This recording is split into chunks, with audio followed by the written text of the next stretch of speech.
पत्रकार साथी, इलेक्ट्रिक और प्रिंट मीडिया के सहयोगी और सभी यूट्यूबर के सहयोगियों का इस प्रेस वार्ता में हार्दिक स्वागत है, धन्यवाद करते हैं।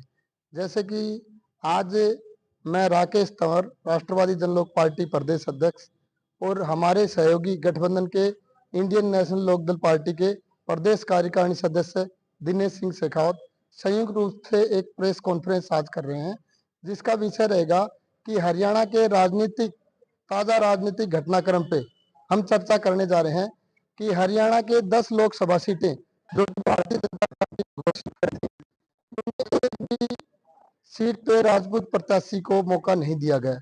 ऐसा पहली बार नहीं, पिछले 75 वर्षों से हरियाणा की 10 लोकसभा सीटों पे भारतीय जनता पार्टी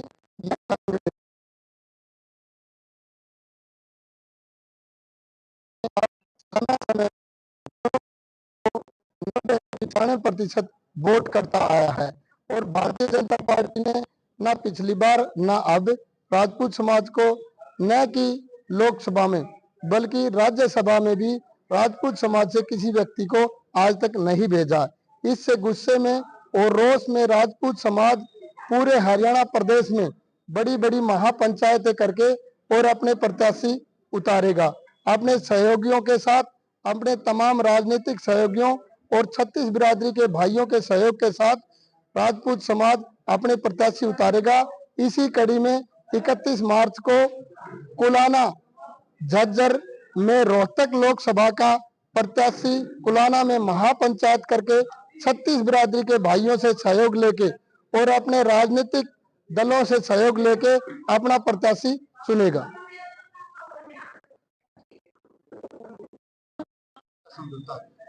अभी टिकटों को लेके हमारा बंटवारा नहीं हुआ, लेकिन हम मांग करते हैं राष्ट्रवादी जनलोक पार्टी 5 सीटों पे चुनाव लड़ेगी।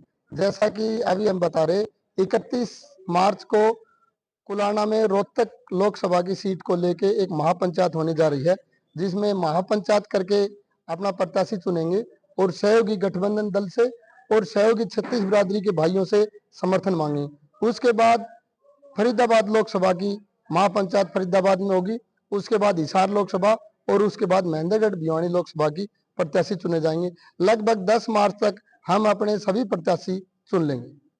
जिस तरह से आपने आरोप लगाया कि भाजपा और कांग्रेस ने आज तक राजपूत समाज को टिकट नहीं, तो आपका गठबंधन कितनी सीटों पर राजपूत समाज को टिकट देगा?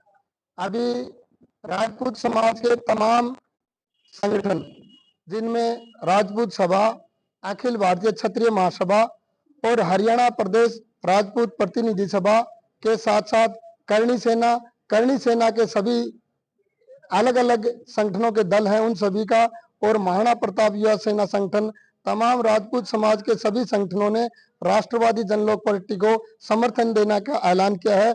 जैसे कि 31 तारीख को आपको दिखाई देगा और धीरे धीरे आगे की कड़ी में सभी राजपूत समाज के सभी संगठन राष्ट्रवादी जनलोक पार्टी को खुला समर्थन करेंगे और लगभग 5 सीटों पे अपने लोकसभा प्रत्याशी चुनाव लड़ाएंगे। राजपूत समाज हाँ, राजपूत समाज के सहयोग से और 36 बिरादरी के सहयोग से मुख्यतः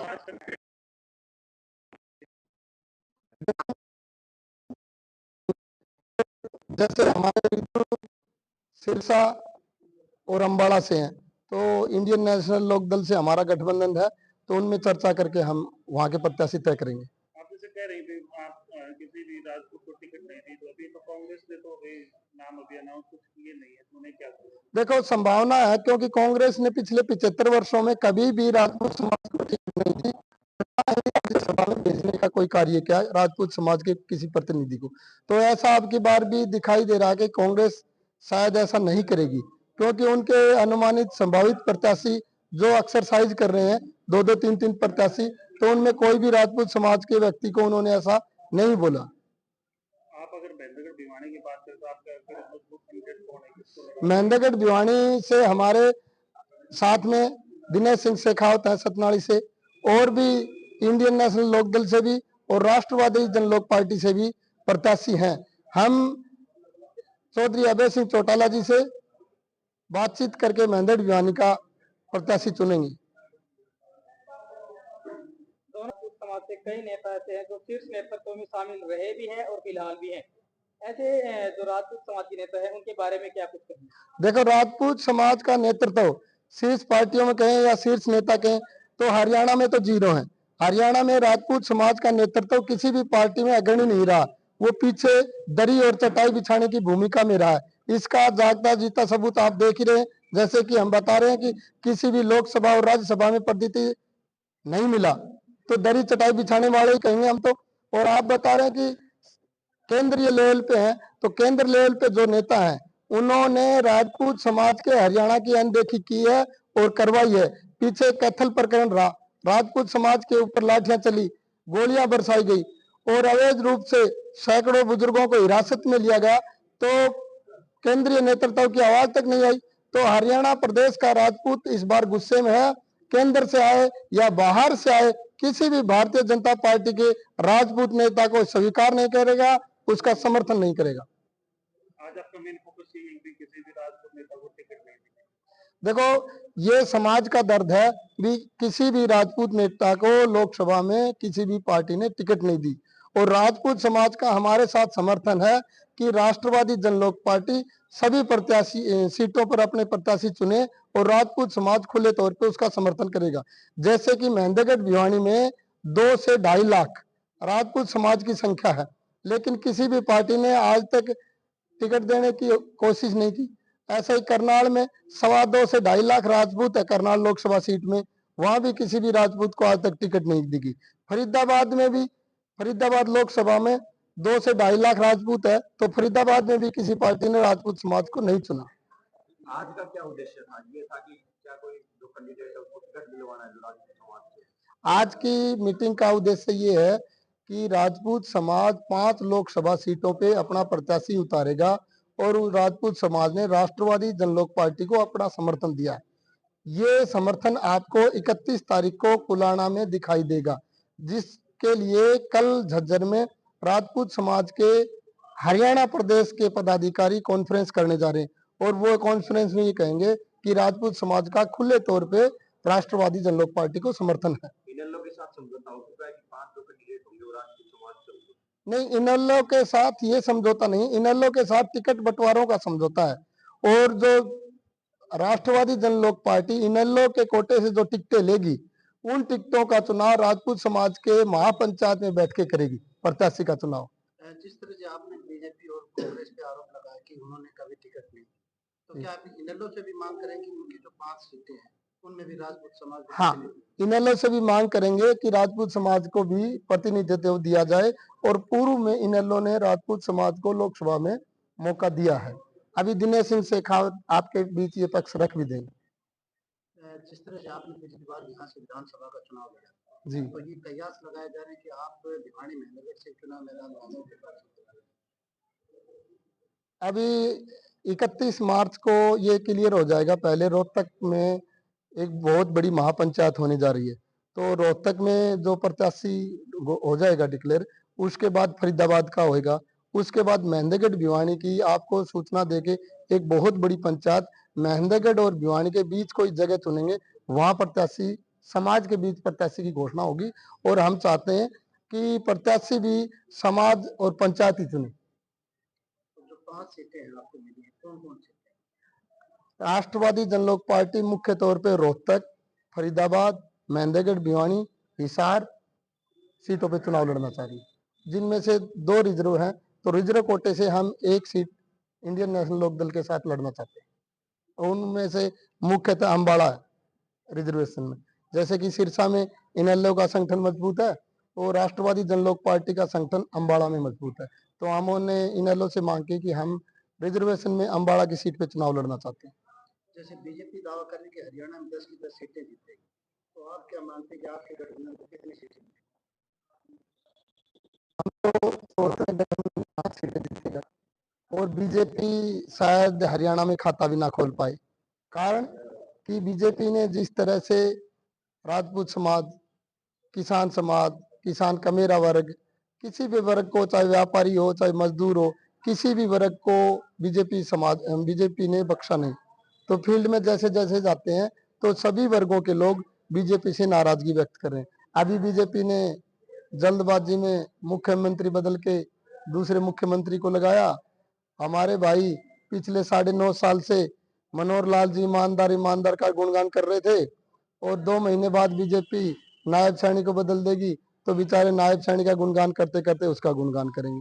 उत्तराखंड में तो बीजेपी ने 3 महीने में 3 मुख्यमंत्री बदले थे, तो ऐसा ना हो कि हरियाणा में अभी 4-5 महीने पड़े हैं तो 4-5 महीने में 2-3 मुख्यमंत्री बदलने पड़ जाएं, क्योंकि मनोहर लाल जी 9.5 साल में ज्यादा कुछ नहीं कर पाए।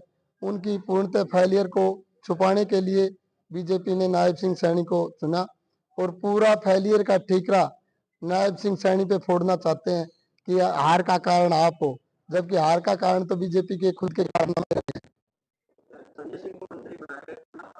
संजय सिंह मंत्री हैं। 9.5 साल से भारतीय जनता पार्टी की सरकार रही।